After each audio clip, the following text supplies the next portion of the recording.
Hello guys, this is Anna. Indian നേവിയുടെ ഒരു പുതിയ നോട്ടിഫിക്കേഷൻ റിലീസ് ആയിട്ടുണ്ട്. ഡീറ്റെയിൽസ് ഒന്ന് നോക്കാം. ഷോർട്ട് ഡീറ്റെയിൽസ് നമുക്കൊന്ന് പെട്ടെന്ന് ചെക്ക് ചെയ്ത് പോകാം. ഓക്കെ, ആപ്ലിക്കേഷൻ ഇന്ന് സ്റ്റാർട്ടായി. That is 20th July. Last date 2nd August ആണ്. ഫീസ് എന്ന് പറയുന്നത് 295 രൂപയാണ്. SC/STക്ക് 0 ഫീസ് ആണ്. മെയിലിനും ഫീമെയിലിനും അപ്ലൈ ചെയ്യാം. ഫീമെയിലിന് നോ ഫീസ് ആണ്, ആപ്ലിക്കേഷൻ ഫീസ് ഇല്ല. ഇത് റീഫണ്ടബിൾ അല്ല. ഓക്കെ, ഏജ് എന്ന് പറയുന്നത് 18 to 30 ഇയേഴ്സ് ആണ്. മാക്സിമം 30 ഇയേഴ്സ് ആണ്. ഡിഫറെന്റ് പോസ്റ്റിനനുസരിച്ച് ഏജ് ഡിഫറെന്റ് ആയിരിക്കും. ഇവിടെ 30 ഇയേഴ്സ് എന്ന് പറയുന്നത് ചാർജ്മാൻ മെക്കാനിക്കിനും സയന്റിഫിക് അസിസ്റ്റന്റുമാണ്. പക്ഷെ ഈ രണ്ട് പോസ്റ്റിനും 2 വർഷത്തെ എക്സ്പീരിയൻസും ചോദിക്കുന്നുണ്ട്. ഓക്കെ, ഇനി ബാക്കി ഡീറ്റെയിൽസ് നോക്കാം. ടോട്ടൽ പോസ്റ്റ് 741 ആണ്. ഇവിടെ post name, total post, eligibility തന്നിട്ടുണ്ട്.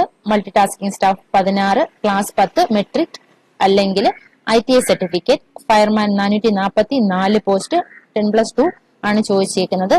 ഇവിടെ അടുത്തതായിട്ട് tradesman mate, pest control worker, fire engine driver, cook, chargeman വർക്ക്ഷോപ്പില്, ഫാക്ടറി, അതുപോലെ തന്നെ chargeman mechanic, scientific assistant, draughtsman, construction. ഇങ്ങനെ ഈ കാറ്റഗറിയിലാണ് വേക്കൻസീസ് അവർ വിളിച്ചേക്കുന്നത്. ഇവിടെ ചില പോസ്റ്റുകൾ ഞാൻ പറഞ്ഞതുപോലെ തന്നെ 30 വയസ്സ് വരെ വിളിച്ചേക്കുന്ന പോസ്റ്റുകളിലേക്ക് 2 വർഷത്തെ എക്സ്പീരിയൻസ് ചോദിച്ചിട്ടുണ്ട്. ഈ 2 സെക്ഷനിലാണ് 30 വയസ്സ് വരെ പറഞ്ഞേക്കുന്നത്. ഈ 2 സെക്ഷനിലും 2 വർഷത്തെ എക്സ്പീരിയൻസ് ചോദിച്ചിട്ടുണ്ട്. ഓക്കെ, ബാക്കിയുള്ളതിനൊന്നും എക്സ്പീരിയൻസ് ഇവിടെ വിത്ത് 1 ഇയർ എക്സ്പീരിയൻസ് കുക്കിന് ചോദിച്ചിട്ടുണ്ട്. അപ്പൊ ചില ട്രേഡിന് എക്സ്പീരിയൻസ് ചോദിച്ചിട്ടുണ്ട്. ഇവിടെ HMV ഡ്രൈവിംഗ് ലൈസൻസ്, ഡ്രൈവറിന് ഒബ്വിയസ്ലി HMV ഡ്രൈവിംഗ് ലൈസൻസ് ചോദിക്കും.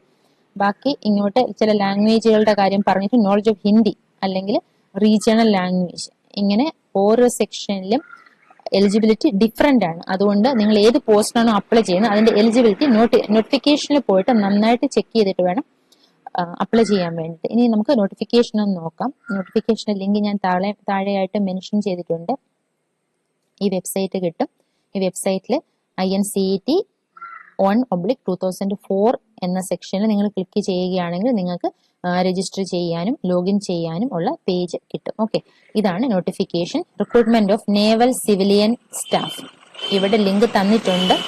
ഞാൻ താഴെ ഡിസ്ക്രിപ്ഷനിലും ഇതിന്റെ എക്സാക്ട് നോട്ടിഫിക്കേഷന്റെ ലിങ്ക് ഷെയർ ചെയ്തേക്കാം. ഓക്കെ, ഓൺലൈനാണ് ആപ്ലിക്കേഷൻ, അല്ലാതെ ഓഫ്ലൈൻ അല്ല. അത് പ്രത്യേകം ശ്രദ്ധിക്കുക. ഇവിടെ ഓരോ കാറ്റഗറിയുടെയും ഡീറ്റെയിൽസ് തന്നിട്ടുണ്ട്. നിങ്ങൾ സ്പെഷ്യൽ കിഡ്സോ അല്ലെങ്കിൽ എന്തെങ്കിലും റിസർവേഷൻ കാറ്റഗറിയിലുള്ളവരാണെങ്കിൽ നിങ്ങളുടെ ഏജ് റിലാക്സേഷനും ടോട്ടൽ പോസ്റ്റിന്റെ ഡീറ്റെയിൽസും ഒക്കെ ഒന്ന് സ്പെഷ്യലായിട്ട് ചെക്ക് ചെയ്യുക. ഓക്കെ, ഇത് മൊത്തവും അത് തന്നെയാണ്.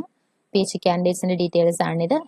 ഇനി name of the post, age limit, ഓരോ പോസ്റ്റിനും ഇവിടെ എഗൻസ്റ്റ് ആയിട്ട് ഡീറ്റെയിൽസ് തന്നിട്ടുണ്ട്. അതുപോലെ തന്നെ ക്വാളിഫിക്കേഷൻ തന്നിട്ടുണ്ട്. അതുകൊണ്ട് നിങ്ങൾ ഏത് പോസ്റ്റാണ് അപ്ലൈ ചെയ്യുന്നത് അതിന്റെ ഡീറ്റെയിൽസ് നന്നായിട്ട് പഠിച്ചതിന് ശേഷം മാത്രം അപ്ലൈ ചെയ്യുക. ഇവിടെ നേച്ചർ ഓഫ് ഡ്യൂട്ടീസ് തന്നിട്ടുണ്ട്. ഓരോരുത്തരുടെയും ഡ്യൂട്ടി ഇവിടെ തന്നിട്ടുണ്ട്.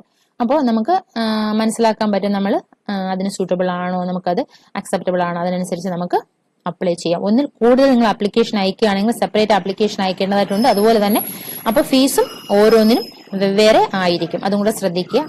ഇവിടെ ഏജ് റിലാക്സേഷൻ ഉണ്ട്. SC/ST OBC ഇന്ത്യൻസിന് ഏജ് റിലാക്സേഷൻ ഉണ്ട്.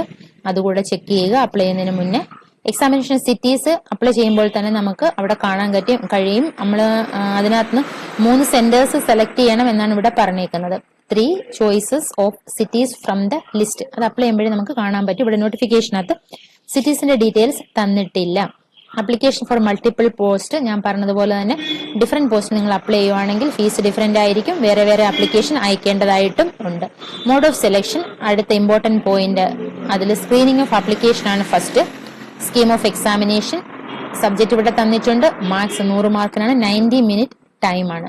സാധാരണ എക്സാമിനെ പോലെ തന്നെ general intelligence, general awareness, quantitative aptitude, English language, ഇങ്ങനെ 4 ആയിട്ടാണ് സബ്ജക്ട്സിനെ തിരിച്ചിരിക്കുന്നത്. സിലബസ് ഡീറ്റെയിൽഡ് ആയിട്ട് ഇവിടെ തന്നിട്ടുണ്ട്.